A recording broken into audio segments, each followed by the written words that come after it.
노래방에서 점수가 좀 나왔다고 요즘 한창 유행하는 TV의 가수 오디션 프로그램에 출연하면 어떻게 되겠습니까?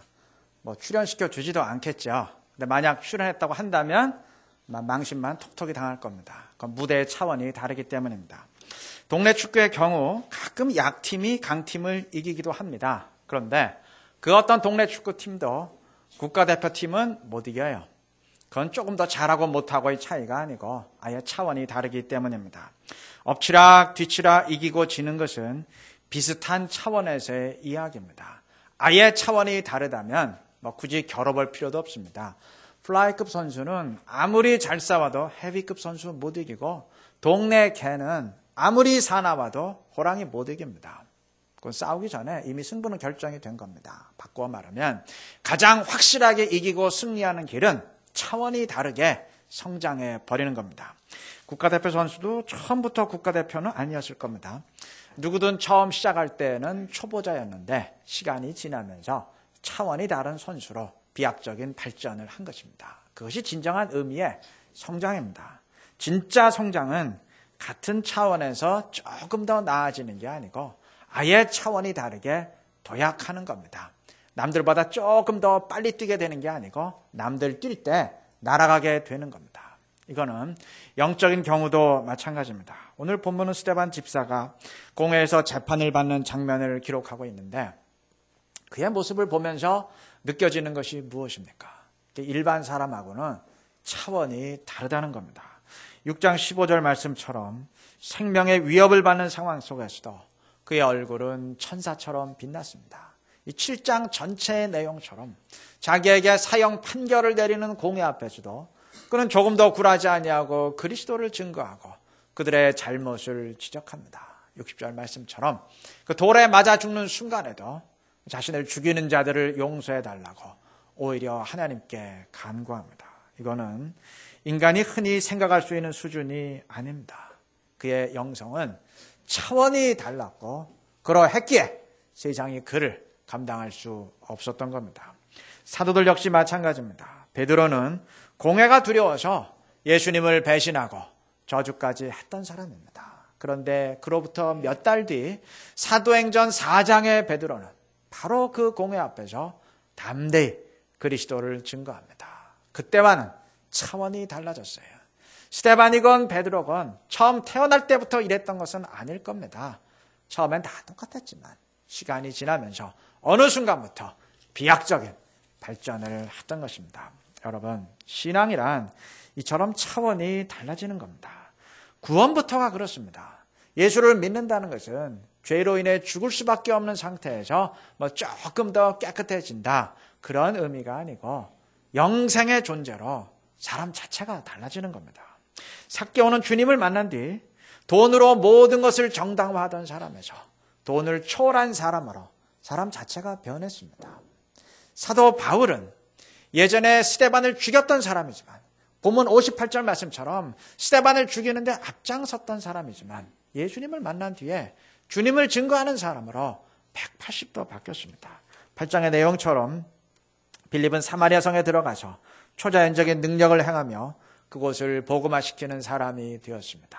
모두들 사람 자체가 달라지거나 예상을 초월하는 일을 감당하는 사람으로 우뚝 서게 되었습니다. 신앙이란 이러한 변화를 수반하는 겁니다. 교회도 그렇습니다. 예루살렘 교회 부흥은 단지 성도의 수가 몇 명 증가한 차원이 아니었습니다. 그야말로 폭발이었습니다. 폭발. 이러한 일이 가능한 것은 하나님이 함께 하시기 때문입니다. 성령의 능력이 공급되기에 새로운 차원으로의 변화가 가능한 것이고 세상이 감당할 수 없는 수준으로 올라서게 되는 겁니다. 세상을 이기라는 말씀은 달리 말하면 차원이 다른 사람으로 성장하라, 그러한 말이 될 것입니다.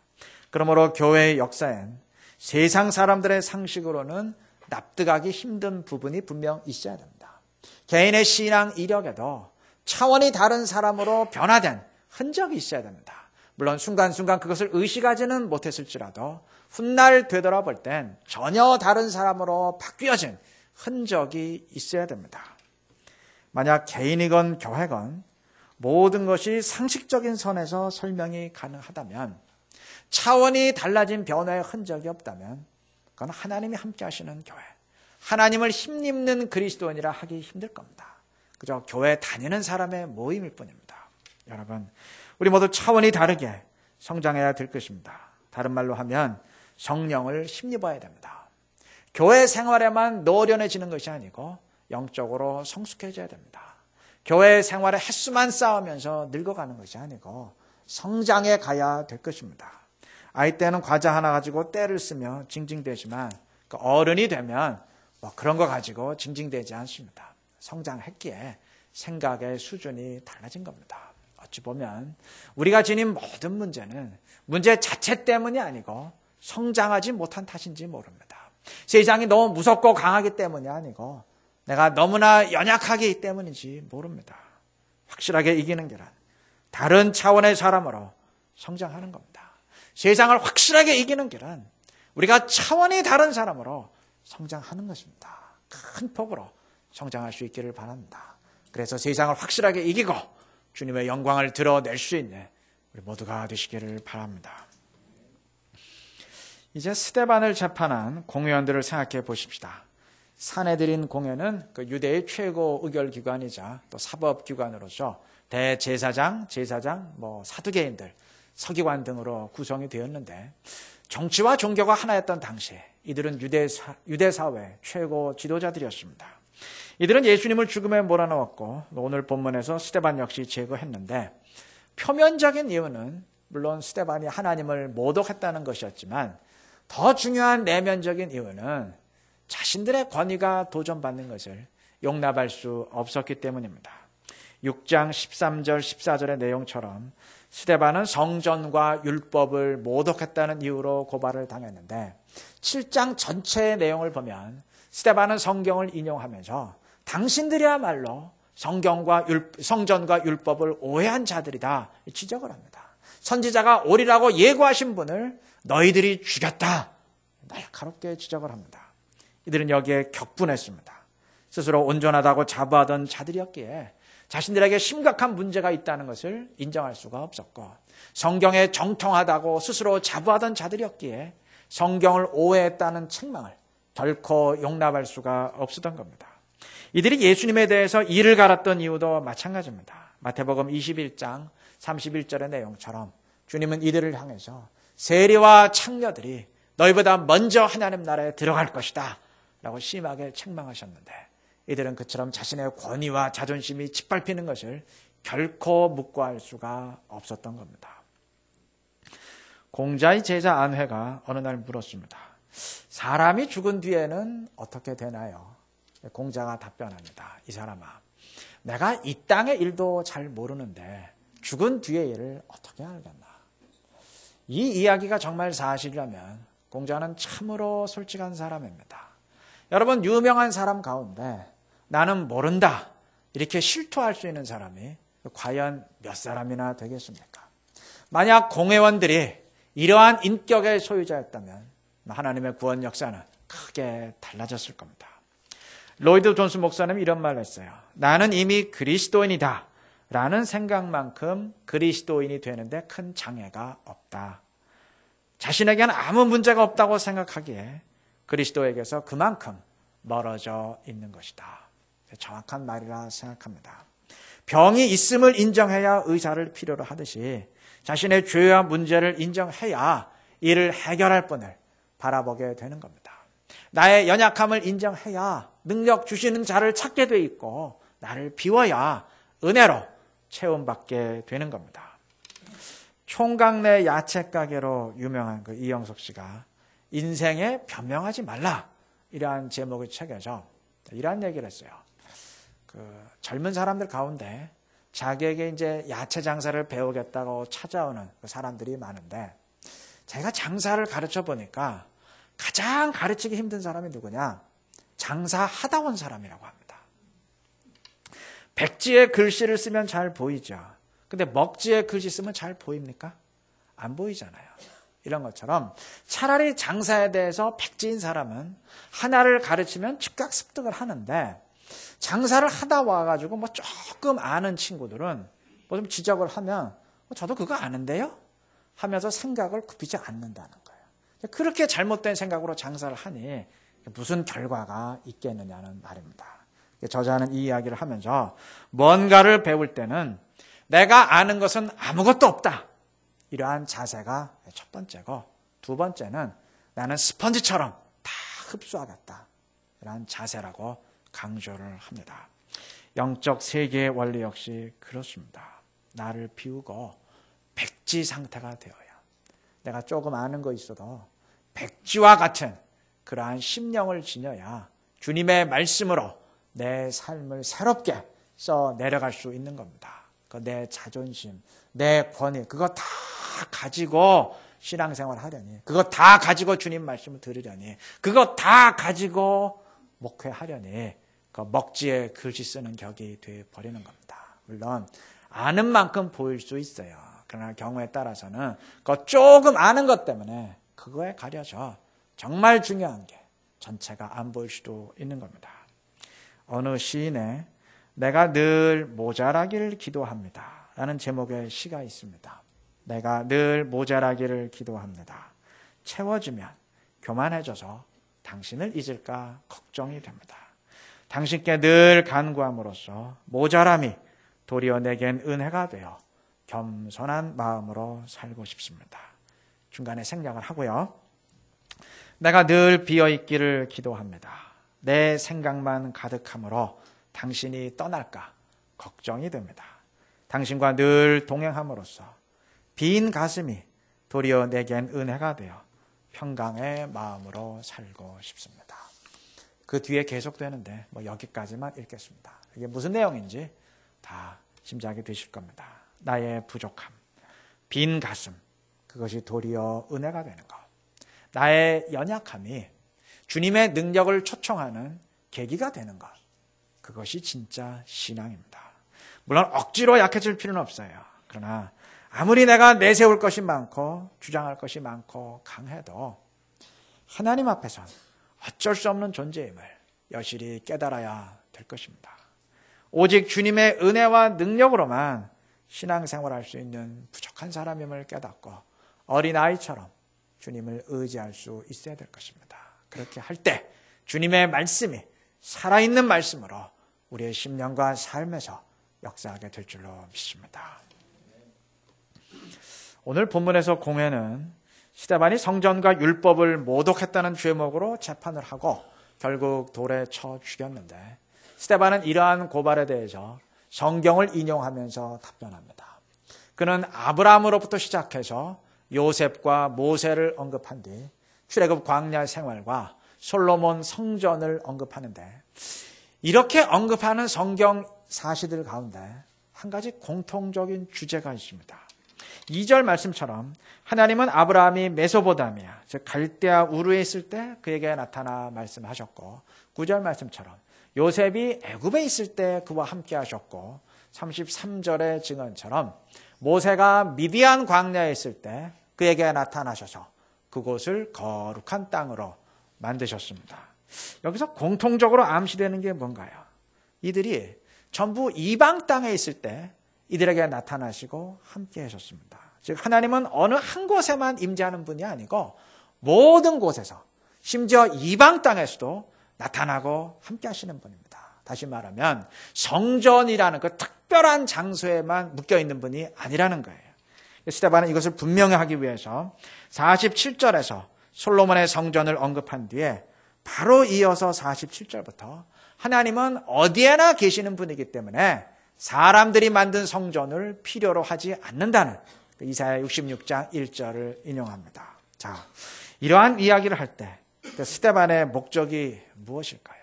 유대인들의 오류를 지적하는 겁니다. 하나님은 오직 성전에만 계신다고 착각하면서 성전을 절대시하고, 그럼으로써 스데반이 성전을 모독했다고 고발하는 이들의 잘못을 좀 냉철히 지적을 하는 겁니다.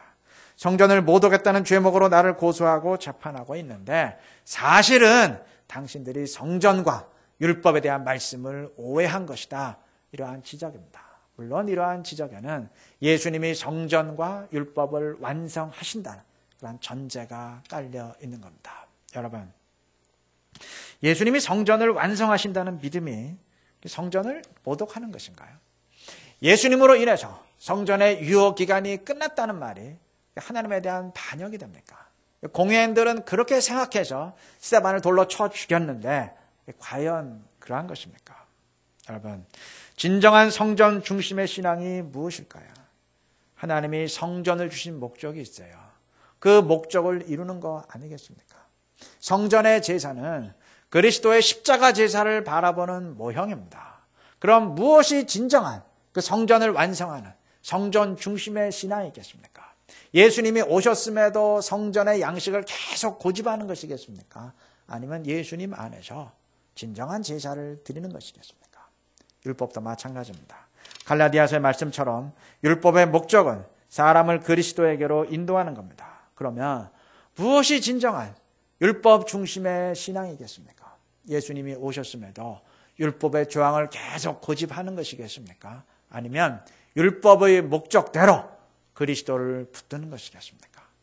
구태여 말씀 안 드려도 다 아실 겁니다. 여러분, 이 원리는 우리 신앙생활의 모든 부분에 반드시 적용이 되어야 됩니다. 우리가 입만 열면 말씀 중심합니다. 귀가 마르고 닳도록 말씀 중심의 신앙생활을 해야 된다. 하여간 많이 들어요. 예, 맞아요. 100% 맞는 말입니다. 그런데 과연 무엇이 말씀 중심입니까? 말씀을 주신 목적에 부합하고 말씀을 주신 목적을 이루어가는 신앙, 그게 진짜 말씀 중심의 신앙 아닌가요? 신구약 말씀의 중심은 물론 예수 그리스도인데 예수 그리스도의 복음의 목적이 뭡니까? 신구약 말씀의 그 목적이 무엇입니까? 생명을 구원하고 그의 자녀로 믿어 순종케 하기 위함입니다. 그러면 그 목적대로 그리스도 안에서 거듭나고 성장해 가는 것이 그 진정한 말씀 중심의 신앙 아니겠습니까? 교회적으로 말한다면 복음으로 영혼을 살려내고 성장시킬 수 있는, 그럼으로써 말씀을 성취하는 교회가 그 진정 말씀 중심의 교회 아닙니까? 생명을 구원하는 전도는 별로 힘도 안 기울이고 성장시키기도 못하면서 그 말씀만 읊조리고 있다고, 그게 말씀 중심의 교회입니까? 그러면서 말씀 중심, 우린 말씀 중심이야 라고 하고 있다면 그만한 착각도 없는 거 아니겠어요? 정리하면 성전의 목적을 성취하는 것이 진정 성전 중심의 신앙이고 말씀의 목적을 성취해 가는 것이 그게 진짜 말씀 중심의 교회입니다.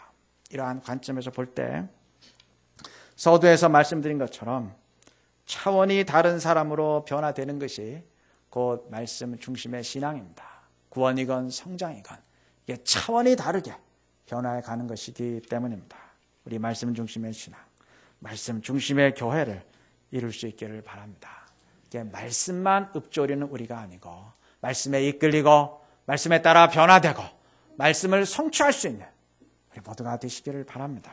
그렇게 될 때 우리 생명력 있는 믿음을 가지고 풍성한 열매를 맺어가게 될 줄로 믿습니다. 말씀을 맺겠습니다.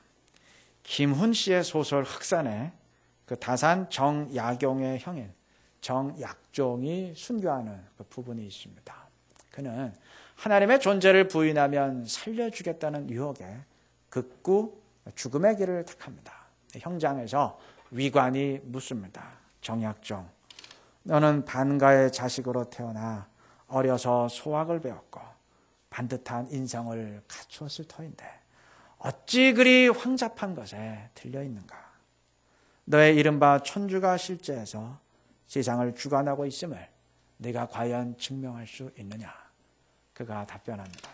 증명할 수 있다. 쉬운 일이다. 어린아이가 웃으면서 걸어올 때 나는 천주가 실제함을 안다. 그대들이 국법의 이름으로 백성들을 가두고 때릴 때 저들의 비명과 신음이 천주를 증명한다. 그대들의 악행을 미워하고 또 가엾이 여기는 내 마음을 통해서 천주는 당신을 스스로 증명하신다.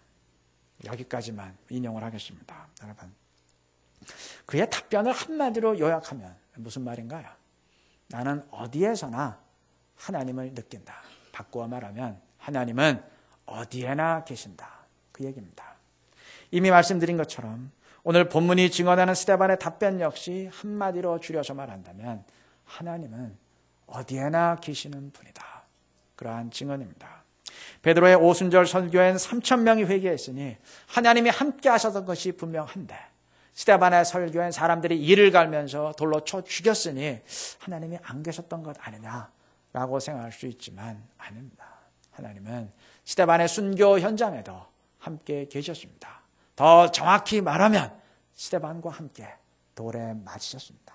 정약종의 순교 현장에도 그는 그와 함께 칼을 받으셨습니다.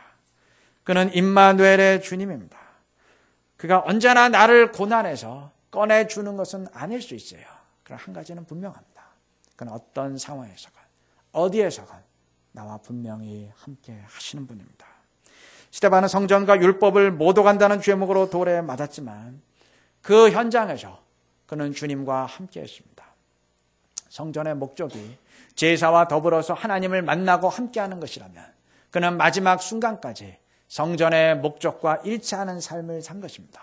율법의 목적이 그리스도께로 인도하는 것이라면 그는 마지막 숨을 거두는 순간까지 그 율법의 목적에 부합하는 삶을 살았던 사람입니다. 오히려 성전과 율법을 못 오간다고 그를 고발하고 재판했던 사람들이 성전과 율법에 어긋난 사람들이었습니다. 우리 모두 명심해야 될 것입니다.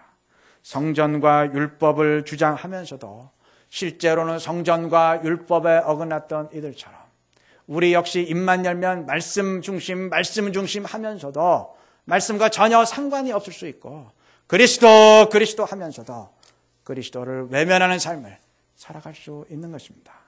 내가 얼마나 그리스도를 입에 달고 다니느냐, 그게 문제가 아니에요. 우리가 얼마나 말씀 중심 운운하느냐, 그게 문제가 아닙니다. 그리스도가 오신 목적이 있어요. 말씀을 선포하신 목적이 있습니다. 나 자신과 우리 교회가 얼마나 그 목적에 부합하고 있느냐, 그게 관건인 것입니다. 우리 진정한 말씀 중심의 교회를 이루고 말씀 중심의 신앙생활 할 수 있기를 바랍니다. 차원이 다른 사람으로 변화하고 차원이 다른 교회로 바꾸자는 말과 정확하게 같은 말입니다. 우리가 그렇게 될 때 주님의 뜻을 이루고 주님의 영광을 높이는 우리가 될 줄로 믿습니다. 이런 우리 모두가 되시기를 그리스도의 이름으로 축원합니다.